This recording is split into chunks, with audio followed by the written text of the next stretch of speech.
गुरुदेव के चरणों में कोटि कोटि नमन। श्री योग वशिष्ठ के स्थिति प्रकरण में चल रहा है कि वशिष्ठ जी राम जी को बता रहे हैं, ज्ञानवान के लक्षण बता रहे हैं कि ज्ञानवान ज्ञानी कैसे होता है। कि वो जैसे यात्रा कर रहा हो कोई मुसाफिर, तो रास्ते में उसको अच्छे स्थान दिखाई देते हैं तो भी वो रुकता नहीं है। अगर कोई उसको अच्छा स्थान दिखाई नहीं देता तो भी वो नहीं रुकता। ऐसी ज्ञानवान भोग क्रिया में राग द्वेष से वो कहीं पे भी बंधमान नहीं होता। उसके सर्वशन से सम्यक ज्ञान से शांत हो जाते हैं और उसको कोई भी आश्चर्य युक्त पदार्थ दिखाई ही नहीं देता। उसके वासना के समूह नष्ट हो जाते हैं। वो कैसा शोभता है फिर, चक्रवर्ती राजा के समान और परिपूर्ण होकर वो स्थित होता है। जैसे क्षीर समुद्र अपने आप में पूर्ण नहीं समाता, तैसे ही ज्ञानी अपने आप में पूर्ण नहीं समाता। जैसे समुद्र में से हम जल निकालते जाएं, समुद्र को कोई भी लाभ या हानि नहीं है। अब ऐसे ही ज्ञानी जितने अपने ज्ञान को बांटते हैं उनको कोई हानि नहीं होती, उनका ज्ञान और भी बढ़ता जाता है। इसलिए कहते हैं ज्ञानी अपने आप में पूर्ण नहीं समाता। हे राम जी, इन जीवों को भोग की इच्छा ही दीन करती है, जिससे वे आत्म पद से गिरते हैं और अनात्म में प्राप्त हो कृपण हो जाते हैं। उनको देख के उत्तम आत्म पद अवलंबी हंसते हैं कि ये मिथ्या दीनहीन को प्राप्त हुए हैं।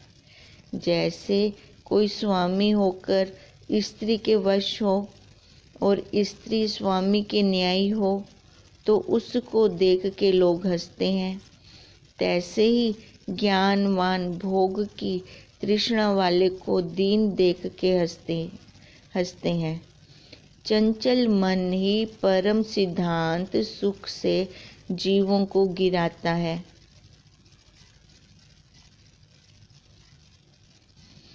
इससे तुम मन रूपी हस्ती को विचार रूपी कुंदे से वश करो, तब सिद्ध पद को प्राप्त होवोगे।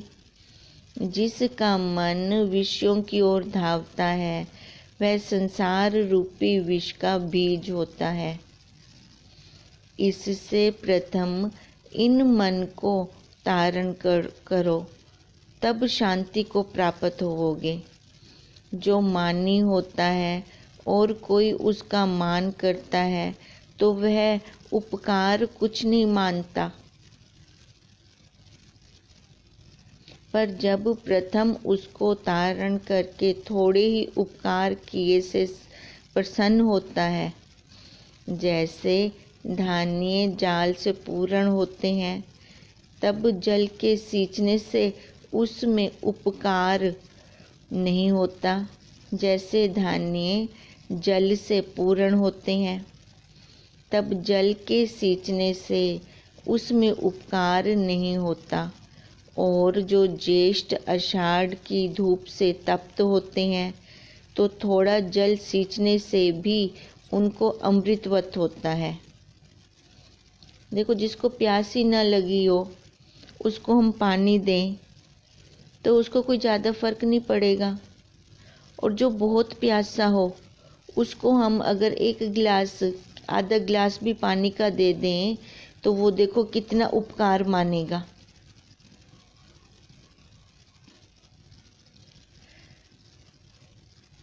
तैसे ही जो प्रथम मन का सम्मान कीजिए तो मित्र भाव नहीं होता, और यदि तारण करके पीछे सम्मान कीजिए तो उपकार मान के मित्र भाव रखेगा। अब जिसके अंदर पहले ही विवेक चल रहा हो, जिसको पहले ही वैराग्य मिला हो, गुरुदेव जिसको पहले ही तत्वनिष्ठ गुरुदेव प्राप्त हों, अगर उनको हम ज्ञान की बात बताते हैं ना तो उनको ज़्यादा असर नहीं होता, क्योंकि उनको भूख ही नहीं लगी, वो पहले ही तृप्त है। अब किसी भूखे को जो संसार में रच्चा पच्चा पड़ा है, उसको अगर हम ज्ञान की बात बताएंगे ना, उसको बहुत अंदर तक शांति तृप्ति मिलेगी। शर्त एक ये भी है कि वो सामने वाला जिज्ञासु होना चाहिए, साधक होना चाहिए, उसको इच्छा हो, तड़प हो इस संसार से छूटने की।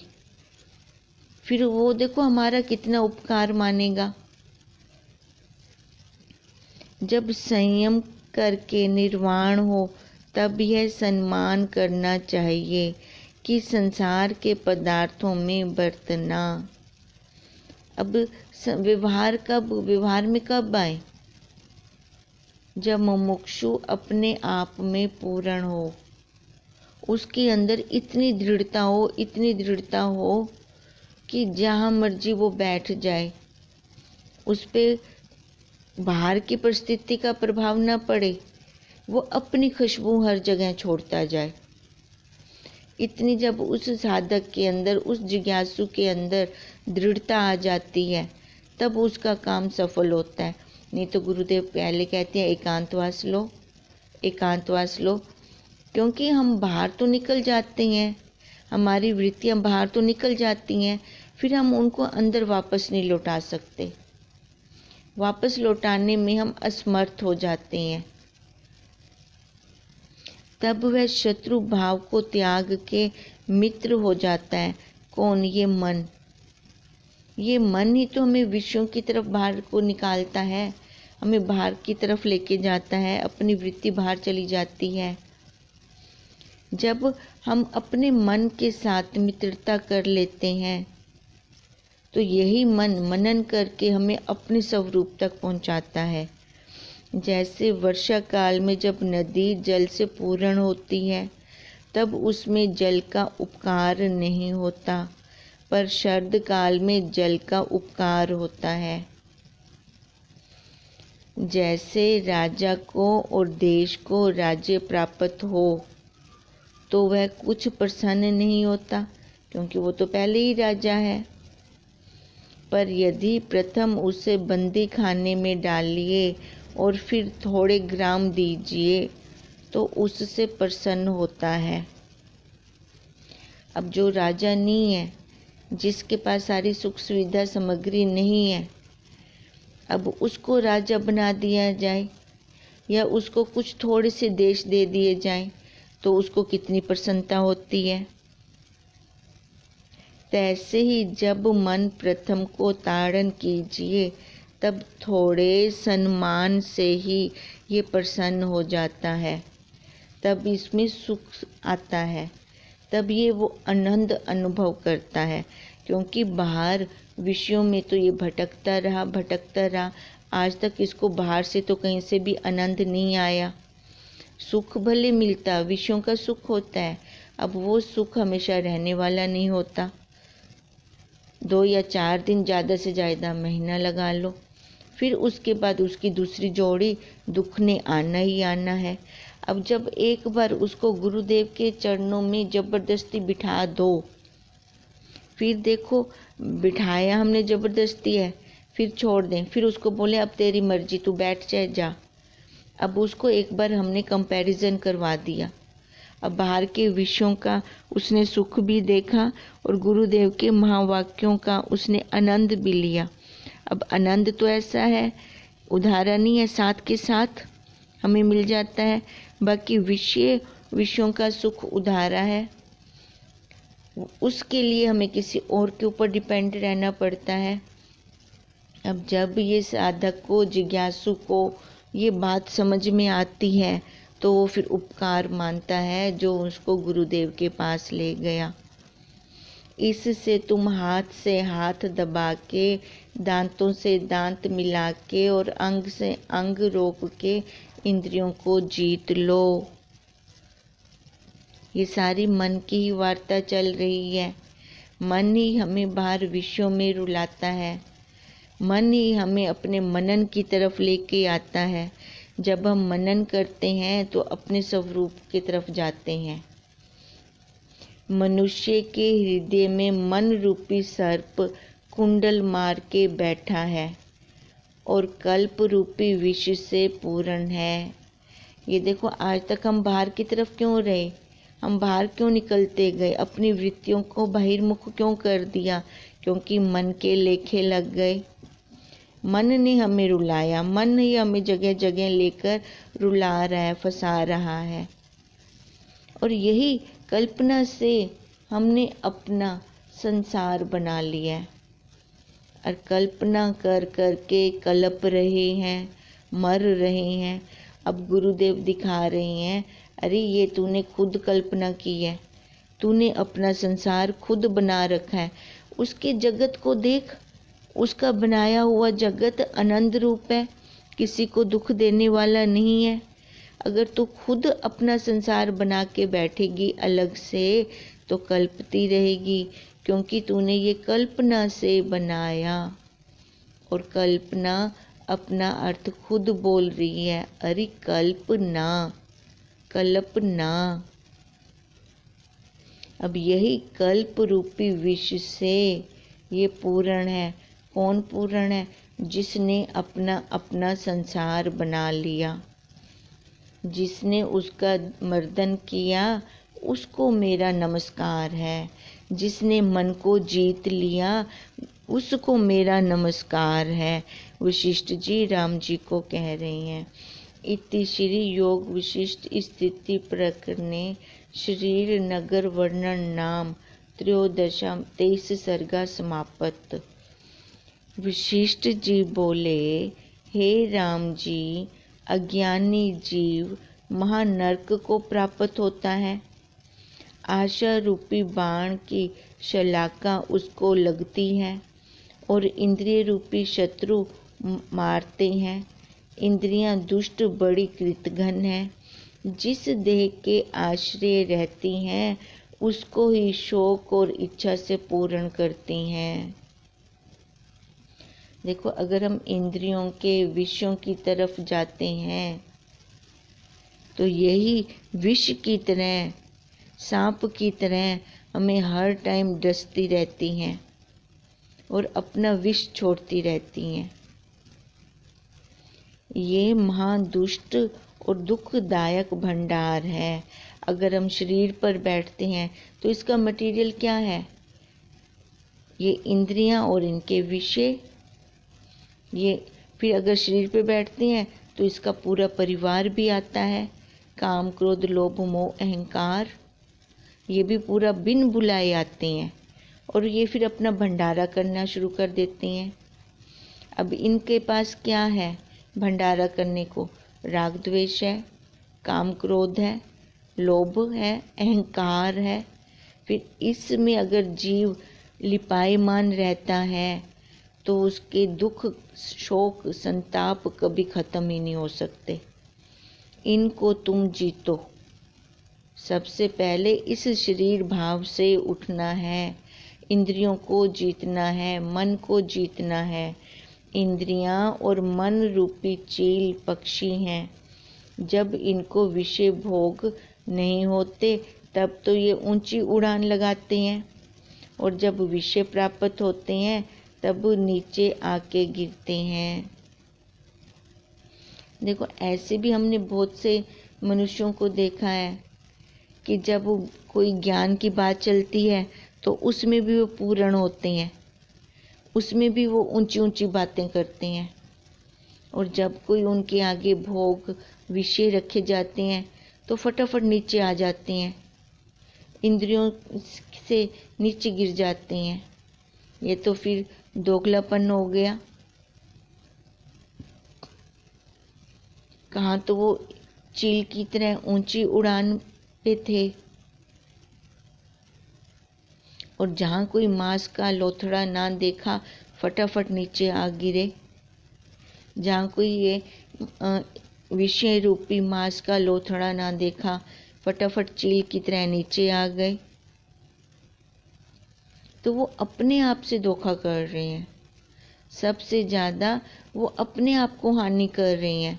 ज्ञान की बातों में सबसे ऊपर, जब सामने कोई विषय नहीं है तो ज्ञान की बात में सबसे ऊपर ऊंची ऊंची उड़ान लगाते हैं, क्योंकि ज्ञान सुनते सुनते सुनते सुनते शब्दकोश बन चुका है। फिर तो ऐसी बातें करते हैं कि हमारे जैसा कोई ज्ञानी ही नहीं है। पर उनकी पोल कब खुलती है? जब इंद्रियों के विषय उनके सामने आ जाते हैं। फिर देखो, या कोई बड़ी परिस्थिति आ जाती है, फिर वहाँ पे पोल खुल जाती है कि कितनी अभी दृढ़ता है।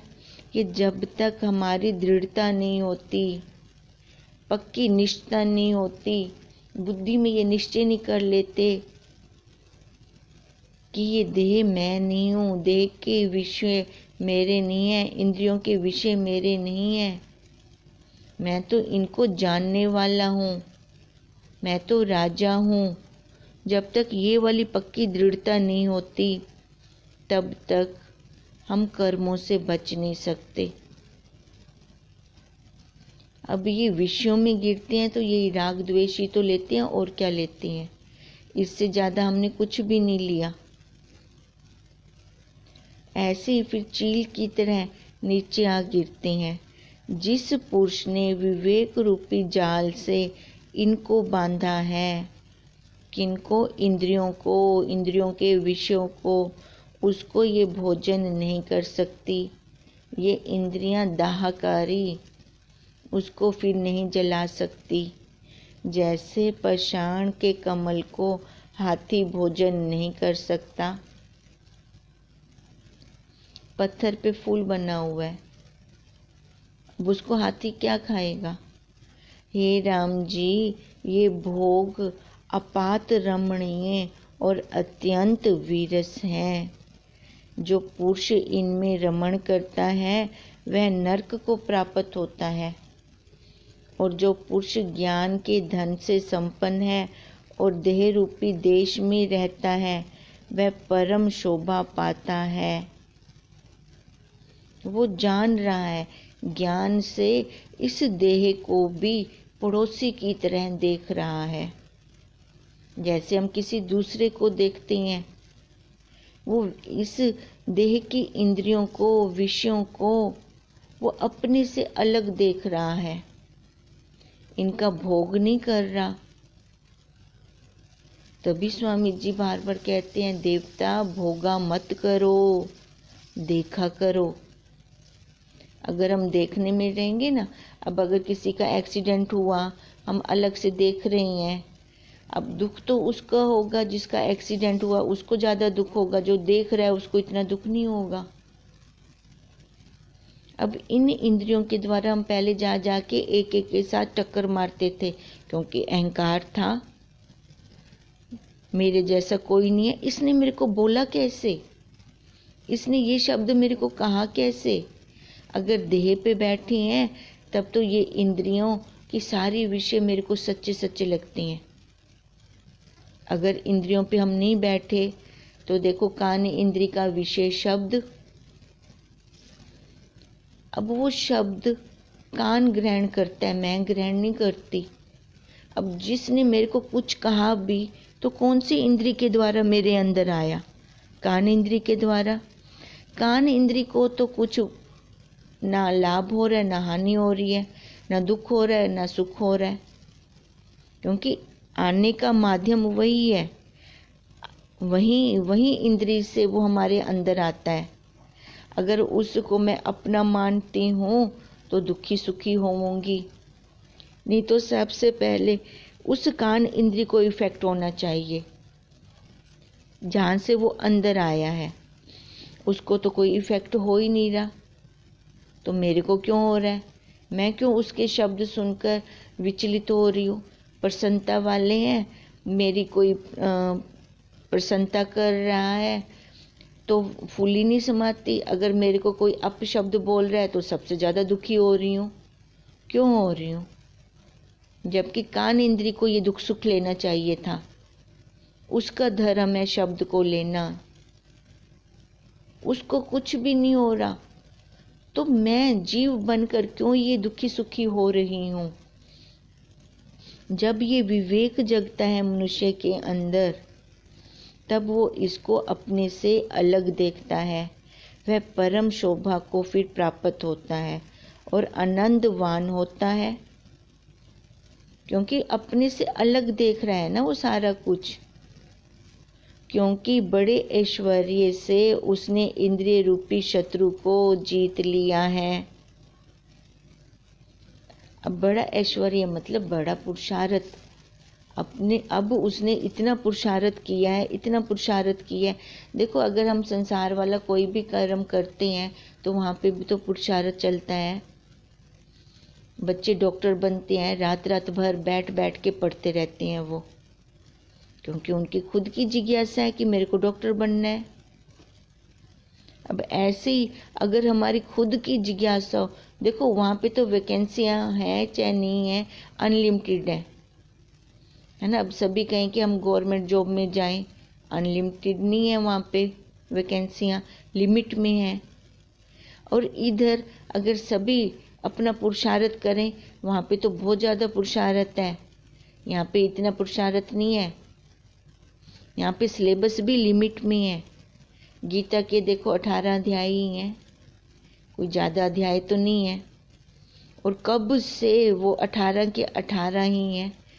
अगर वही 18 अध्याय हम कर लें, अब बच्चे देखो शुरू से पढ़ना शुरू करते हैं, कितने साल तक पढ़ाई करते करते करते करते हर साल उनका सिलेबस चेंज, और हर क्लास में उनके 8-9 सब्जेक्ट्स होते हैं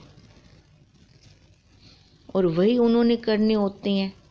अब अपना सिलेबस हम अगर देखें, गीता के वही 18 के 18 अध्याय और हर साल वही का वही सिलेबस, फिर भी हमें वो ज्ञान, ब्रह्म ज्ञान अंदर नहीं ठहर रहा, क्योंकि अपनी जिज्ञासा नहीं है,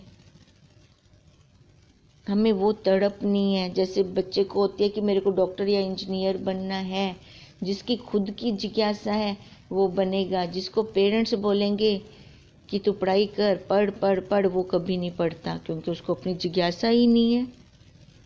अब यही हाल हमारा है। वहाँ पे लिमिट में वैकेंसियाँ हैं, यहाँ पे अनलिमिटेड है। अगर कोई भी पुरुषार्थ करता है तो वो ब्रह्म अपने आप हो जाता है।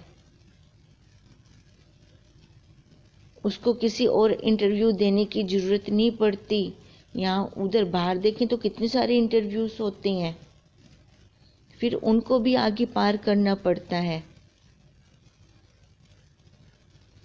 अब यहाँ पे तो सारी वैकेंसियाँ ही खाली पड़ी हैं, फिर भी जीव इधर नहीं आ रहा। जबकि इधर आएगा तो जन्मों जन्मों से बच जाएगा। उधर तो वो खाली उसी जन्म का डॉक्टर है, अब नए जन्म में उसको फिर से सारा पुरुषार्थ करना है। अब इसलिए कह रहे हैं, जो ज्ञानवान पुरुष है वो निर्वासनिक हो जाता है। हे राम जी, स्वर्ण के मंदिर में रहने वाले को ऐसा सुख नहीं मिलता। अब जिसके पास भोग, ऐश्वर्य, धन, संपदा पूर्ण है, उसको ऐसा सुख नहीं मिलेगा। ये तो खाली एक आत्मज्ञानी जिज्ञासु,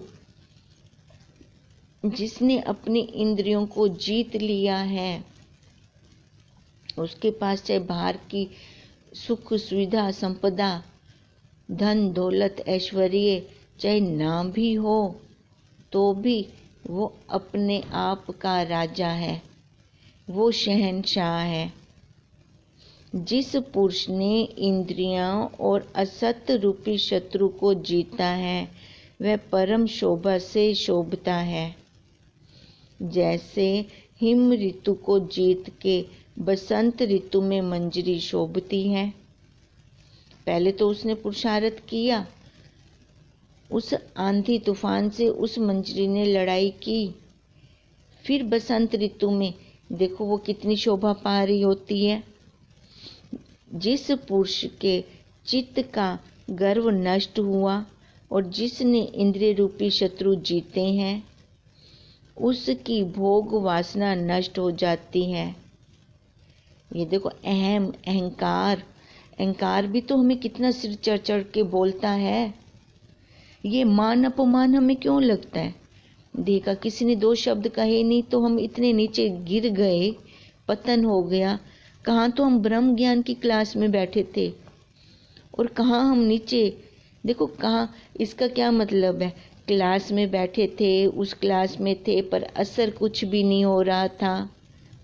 हमारे अंदर वही अपने जीव भाव वाले संस्कार चल रहे थे। कहाँ तो हम इतनी ऊंची उड़ान, इतनी ऊंची क्लास,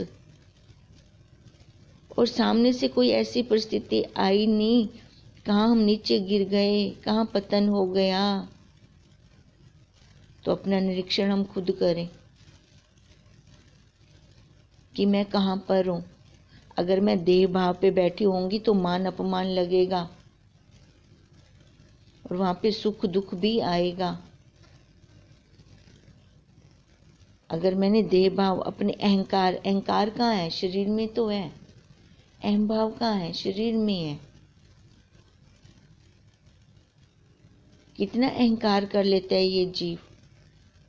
अपने बच्चों का अहंकार, अच्छी कोठी बनी है तो उसका अहंकार। ये अहंकार के, जैसे कहते हैं ना, बड़ा पर्वत है, पहाड़ है, उसके नीचे दबता जा रहा है, दबता जा रहा है। हमें गुरुदेव मिल गए, तत्वनिष्ठ गुरुदेव मिल गए, फिर वो जीव अपना निरीक्षण जब तक नहीं करेगा, बाहर की तरफ नाप तोल करता रहेगा, उसका कभी भी उद्धार नहीं हो सकता। वो उस आत्मा का उद्धार नहीं हो सकता। नहीं तो है तो वो भी ब्रह्म। अब वहां से वो अलग तो नहीं है। जल से तरंग अलग नहीं है। जल तो उसको, तरंग को अपना ही रूप मान रहा है, पर वो तरंग मन मछली है, अपने मन की करती है, अलग निकल जाती है, फिर ठोकर खाती है। अब जब उसको ठोकर लगेगी, चाहे इस जन्म में लगे, चाहे 10 जन्मों के बाद लगे, फिर भी वो इसी क्लास में आकर ही बैठना है। क्योंकि इस क्लास के अलावा, ब्रह्म ज्ञान की क्लास के अलावा हमारे पास और कोई उपाय नहीं है इस संसार से छूटने का। इस संसार से हम बाहर कहीं नहीं जा सकते फिर। अब इसलिए कहते हैं कि जिस पुरुष के चित्त का गर्व नष्ट हुआ, मतलब अहंकार नष्ट हुआ, और जिसने इंद्रिय रूपी शत्रु जीते हैं, ये शब्द है, शब्द है, शब्द है, रस है, रस है, रस है, रूप है, रूप है, रूप है, ये तभी हमारा, ये हम तभी छोटा छोटा होमवर्क ले रहे हैं कि पहले रूप, नेत्र इंद्रिय से ये रूप हमारे अंदर जाता है। नेत्र इंद्रिय से जागृत अवस्था से ही तो ये सारे संस्कार हमारे अंदर जा रहे हैं ना। इसी जागृत अवस्था से जो संस्कार हमारे अंदर जा रही हैं, सबसे पहले इस नेत्र इंद्रिय का ही, अब ये क्या लेती है? नेत्र इंद्रिय का विषय क्या है? रूप। रूप को देखना है, उसके गुणों पे नहीं बैठना। जब हम गुण देखते हैं, काला है, गोरा है, मेरा है, तेरा है, तभी हमारे अंदर ये राग द्वेष आता है। जैसे शीतकाल में पद्मनियाँ नष्ट हो जाती हैं, ऐसे ही भोग वासना नष्ट हो जाएगी। कब? जब इंद्रिय रूपी शत्रु को हम जीत लेंगे, अहंकार को हम, अहम भाव को हम नष्ट कर देंगे।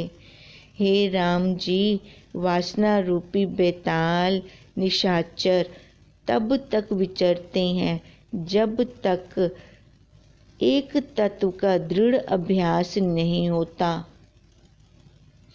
एक तत्व पे दृढ़ अभ्यास ना करके मन को हम नहीं जीतते, तब तक ये मन हमें बाहर की तरफ लेके जा रहा है और वो उसमें बाहर की तरफ जाने में कोई पुरुषार्थ नहीं है।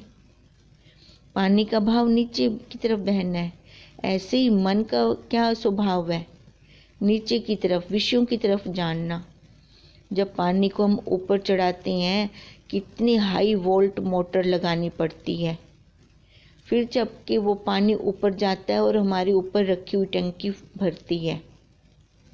अब ऐसे ही जब हम गुरुदेव के सानिध्य में बैठते हैं तो ये मन हमारा बैठने नहीं देता। मन हमारा बाहर की तरफ जाता है, विषयों की तरफ जाता है। शरीर से भले हम बैठे हों, अपने शुरू वाले वो पल याद करें जब हमने गुरुदेव से दीक्षा ली थी। फिर क्या वो महावाक्य हमारे अंदर इतने जाते थे, सारा का सारा वो सत्संग हमारे अंदर जाता था। भले ही हम वहाँ शरीर से बैठते होते थे, पर वो इतना भरपूर नहीं जाता था, क्योंकि तब तक हमारा मन विषयों की तरफ भी लपक रहा था, विषयों को भी ले रहा था, क्योंकि वहाँ से वैराग्य आया ही नहीं था, वो विवेक जगा ही नहीं था। अब इसलिए कह रहे हैं कि हे राम जी, वासना रूपी बेताल निशाचर तब तक विचरते हैं जब तक तत्व का हमें दृढ़ अभ्यास नहीं होता, विवेक नहीं जागता। पहले तो हम संपत्ति से रहित आए थे गुरुदेव के पास, वहीं बैठ के तो ये विवेक जगा हमारा, बैठते बैठते ही विवेक जगा। फिर उसके बाद दृढ़ अभ्यास हो हमारा, फिर तब जाके मन को जीतते हैं। जब हमने निरीक्षण किया क्या सत्य है और क्या असत्य है, क्या सही है क्या गलत है, फिर उसके बाद जाकर हमने जब सही और गलत को जाना, फिर हम गलत की तरफ क्यों जाएंगे। जब विवेक रूपी सूर्य उदय होता है तब अंधकार नष्ट होता है, ऐसे अंधकार नष्ट नहीं होता। ओम ओम। इसलिए हम कर रहे हैं अपना पहला होमवर्क, रूप रूप रूप। अभी रूप को चलने देना है, रूप को देखना है, रूप को देखना है, क्योंकि नेत्र इंद्री ही, ये जागृत अवस्था ही हमें, देखो जागृत अवस्था में ये जीव कहाँ बैठा होता है, नेत्रों में। ये अब नेत्र में बैठ के तो ये फंस रहा है, और क्या हो रहा है इसका। इसलिए पहले इसका बाद करेंगे, एक एक इंद्री का बाद, एक एक होमवर्क में भी कर लेना तो भी हमारा काम बन जाएगा। ओम हरि ओम तत्सत, हरि ओम तत्सत, हरि ओम तत्सत।